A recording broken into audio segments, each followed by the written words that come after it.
আলাইকুম, আমি হ্যারিন শুভ।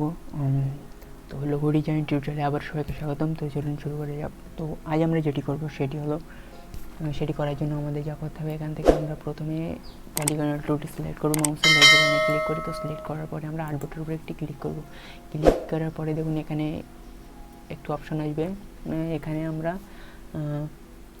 সাইড অর্থাৎ কত সাইড বিশিষ্ট কর্নার নেব অর্থাৎ শেপ নেব সেটি এখানে বসাতে হবে। তো আমি এখানে 3 কর্নার বিশিষ্ট একটি পলিগনাল শেপ নিতে চাচ্ছি। তো এটি আমি ওকে প্রেস করব। তো মাউসের লেফট বাটন দিয়ে ওকে প্রেস করেছি এবং এটিকে একটু জুম করে নেব। আমি কিবোর্ড থেকে শিফট প্রেস করে চেপে ধরে রেখে আমি মাউসের লেফট বাটন দিয়ে ড্র্যাগ করব। তো করার পরে এখান থেকে আমি যে স্ট্রোক কালারটি সিলেক্ট করে আমি স্ট্রোকটি একটু বাড়িয়ে দেব। তো আমি স্ট্রোক কালারটি এখান থেকে সিলেক্ট করছি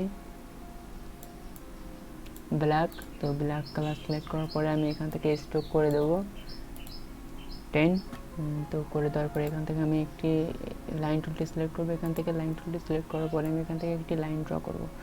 তো ড্র করার পরে যেটি করব, আমি এখান থেকে সিলেকশন টুল সিলেক্ট করব। করার পরে আমি এটিকে ডুপ্লিকেট করব। তো ডুপ্লিকেট করার জন্য আমি কিবোর্ড থেকে ওয়াল্ট প্রেস করে চেপে ধরে রেখে মাউসের লেফট বাটনে ক্লিক করে এদিকে ড্র্যাগ করে নিয়ে আসবো। তো নিয়ে আসার পরে এটিকে আরেকটা ডুপ্লিকেট করার জন্য আমি যেটি করব, Ctrl+D প্রেস করবো কিবোর্ড থেকে। তো আমি Ctrl+D প্রেস করেছি, তো আরেকটা ডুপ্লিকেট হয়ে গেছে। তো এটিকে আমি এই যে আমাদের পলিগনাল শেপটি আছে এটিকে এদিকে নিয়ে এসে আমি একটা লাইন এখানে নিয়ে আসবো। নিয়ে এসে যেটি করবো, এখন আমি লাইনটি সিলেক্ট করব। সিলেক্ট করার পরে এটিকে এখানে অ্যালাইন করে দেবো। এই যে পলিগনাল অর্থাৎ শেপ নিয়েছি, তো এটির সাথে এখানে অ্যালাইন করে দেবো। তারপরে যেটি করবো, আমি এখান থেকে আরেকটা লাইন নেব, নিয়ে আমি এখানে অ্যালাইন করে দেবো। এটিকে একটু সরিয়ে দেবো এখানে, অর্থাৎ ম্যাচিং করে দেবো যাতে দুটো সমানভাবে থাকে। তো আমি এখানে এটিকে ম্যাচিং করে দিয়েছি। তারপরে যেটি করবো, এটিকে ঘুরিয়ে এভাবে নেওয়ার পরে আমি এখান থেকে এখানে রেখে দেবো। তো আমি পারফেক্টভাবে সব কিছু বসিয়ে দিয়েছি। দেওয়ার পরে আমাকে এখন যেটি করতে হবে, আমি এখান থেকে সবগুলো অর্থাৎ আমি সবগুলোকে সিলেক্ট করবো। সিলেক্ট করার পরে এটিকে এই যে আমাদের এখানে স্ট্রোক লাইনগুলো আর কিছু বাড়িয়ে নিয়েছি আমি এখান থেকে আর একটু বাড়িয়ে নেব।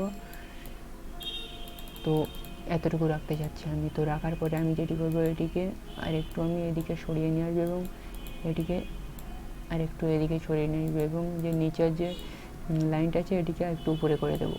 তো দিয়েছি, এখন আমাদের লাইনটি পারফেক্ট হয়ে গেছে। তারপরে এখন যেটি করতে হবে আমাদের, অর্থাৎ আপনারা এই লাইনগুলো পারফেক্টভাবে বসিয়ে নেবেন। তারপরে এখন যেটি করব, আমরা এখান থেকে সবগুলোকে সিলেক্ট করবো। এভাবে সিলেক্ট করে এটিকে ভেঙে নেবো। তো ভাঙার জন্য আমাদের যেটি করতে হবে, এখান থেকে অবজেক্টে যাব। অবজেক্টে যাওয়ার পরে এখান থেকে দেখুন এক্সপান্ড নামে একটি অপশন আছে। তো এক্সপান্ডে আমরা মাউসের লেফট বাটনে ক্লিক করবো। তো ক্লিক করার পরে এটি এক্সপান্ড অপশন চলে আসবে। তো আমরা এটিকে ওকে করে দেবো মাউসের লেফট বাটনে ক্লিক করে। তো ওকে করে দেওয়ার পর আমরা এখান থেকে সিলেক্ট করব শেপ বিল্ডার টুল।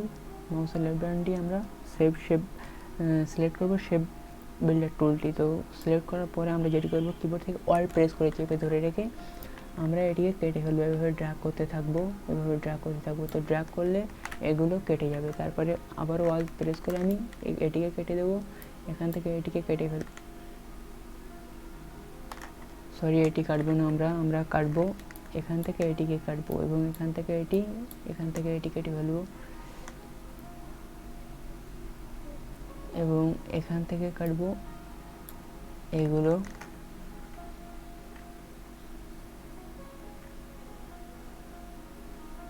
এবং এখান থেকে এটিকে কেটে ফেলবো। তো দেখুন এখন আমাদের এখানে এটি কাটবো না, এটিকে রেখে দেবো আমরা। তো দেখুন এখানে আমাদের লোগোটি এখন পারফেক্টভাবে হয়ে গেছে। আমরা পারফেক্টভাবে লোগো ডিজাইন করতে সক্ষম হয়েছি। তো এখন যেটি করতে হবে, আমরা এখান থেকে সিলেকশন টুল সিলেক্ট করে বাইরে ক্লিক করে পুরো লোগোটাকে সিলেক্ট করে আমরা এভাবে এখানে রেখে দেবো। তো দেখুন এভাবে আমরা অতি দ্রুত লোগো ডিজাইন করতে সক্ষম হব। তো ক্লাসটি ভালো লাগলে অবশ্যই লাইক করবেন, কমেন্ট করবেন, subscribe to must. Thank you.